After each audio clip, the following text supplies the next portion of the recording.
What's going on, y'all? It's JD Pickell. Today on the Hard Count, what did we learn from Miami's spring game?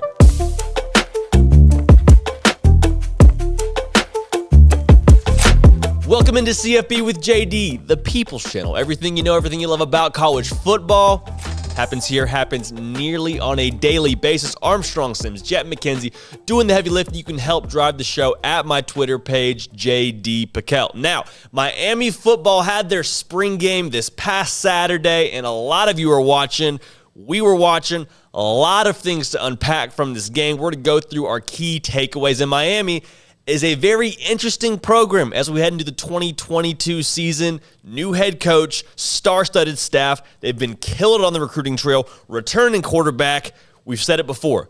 The word to describe this program heading into 2022, poised. So many big things ahead of them. On paper, seems like they're ready to accomplish them with the state of the ACC, but we're going to slow it down a little bit again. Backtrack, look at what's in front of us, and unpack this spring game and some of our key takeaways. And the first takeaway, similar to the feeling for Miami heading into 2022, the spring game really encompassed that very well. And that is that there was a lot of buzz. That's the word I would use to describe Miami as well, along with poise. For the spring game, it was buzz. Whole deal was sold out. It wasn't played in Hard Rock. It wasn't like they sold out their home stadium. But still, to sell out the venue for a spring football game, that's a big deal. You should count that as a W. Lots of NFL guys already on staff. A lot of NFL guys were there watching. Antrell Roll did an interview during the spring game. They talked to Ed Reed during the spring game. Jason Taylor, they talked about him at length during the spring game. These are big-time names. These are a couple of those guys' names that you have associated with gold jackets, the NFL Hall of Fame. These are not just some guys that played at Miami and kind of washed out in the NFL, and so now they're back to check out their alma mater. No, these are dudes that came from the soil, are going back to where they were grown and trying to give back and impart onto Miami what they've already done there. So I'm really excited about where this program's headed. Obviously, this fan base is excited about where they're headed. Last point I want to make in regards to the buzz of the spring game. The entire spring game felt more like an event than it did just another practice. And this varies from game to game, from program to program. And a lot of the big programs, regardless of attendance, because y'all are going to throw at me the Alabama attendance, but a lot of these programs, it feels like an event. So Alabama, their A-Day. Georgia, their G-Day. USC spring game I anticipate to be a big event, and that hasn't been that in previous years. Clemson, they make a big deal out of their spring game.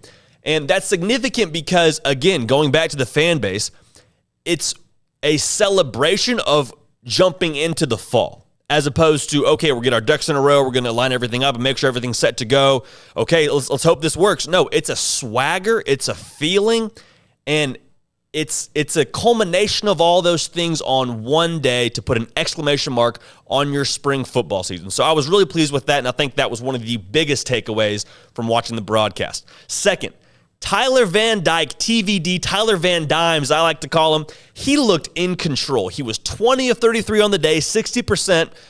He wasn't necessarily pushing the ball downfield, and that's to be expected. It's still a spring game. You're not going to throw 4 verts every other down unless you're playing at Mississippi State and doing the Mike Leach offense, but there was a lot of things to be pleased about, and he looked very accurate in the short game.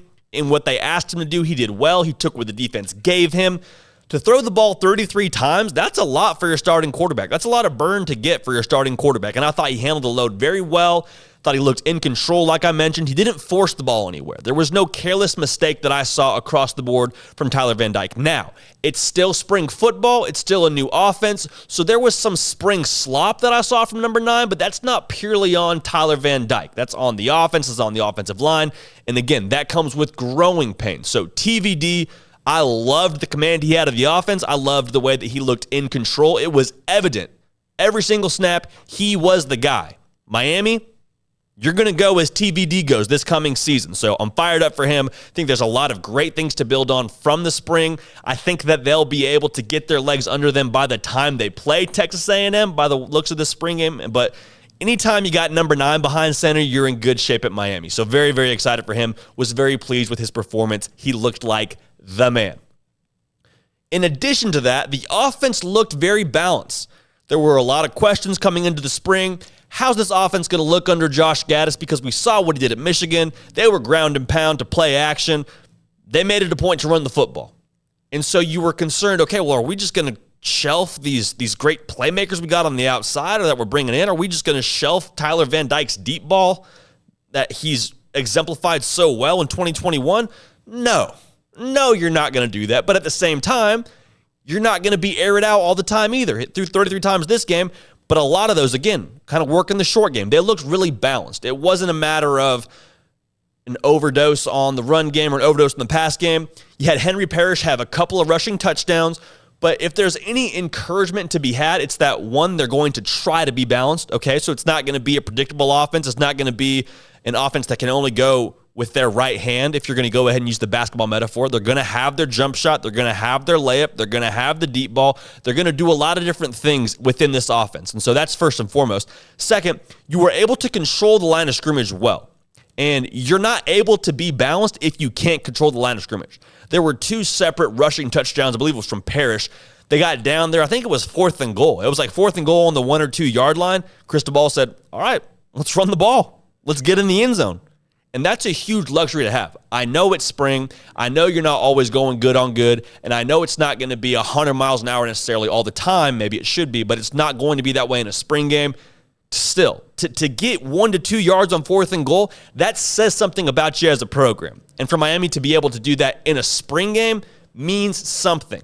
Now, it only means something in reality if you're able to do it in the fall, but you got to do it in practice before you can do it in a game. And I was really pleased by Miami being able to do it in a game. On the defensive side of the ball, there's still some things developing. And again, in a spring game, it's hard to know exactly what to take from that. But my biggest takeaway was there's flashes. And if there's flashes during a spring game, that tells you that there's something to build off of. The concern would be for me if I was at Miami, okay, the defense just got ran through and there was no good plays. Then you lose the excuse of, oh man, it's a practice. It's a practice, whatever. We didn't really do that well, but it's a practice. It doesn't count for anything. No, it counts for something, but the good things you do, you need to build upon. And so for Miami, I don't know that they're necessarily all on the same page defensively. I think they're still going to get some of those guys in that starting 11 from the transfer portal. What positions? I don't know exactly. They look like they got after the quarterback pretty well. The defense flew around for the most part, but I think that the mental side is going to eventually sync up. Not that guys don't know what they're doing, but they're going to sync up from a responsibility and assignment standpoint from third to first level of that defense. But as a whole, what I was most excited about was these guys were flying around. Like nobody was thinking too much. If you make a mistake, do it 1,000,000 miles an hour. And Kevin Steele's defense is supposed to equip you to go 1,000,000 miles an hour. They're going to let you range around. They're going to let you play your assignment, be sound in that regard. But at the same time, athletes, be athletes.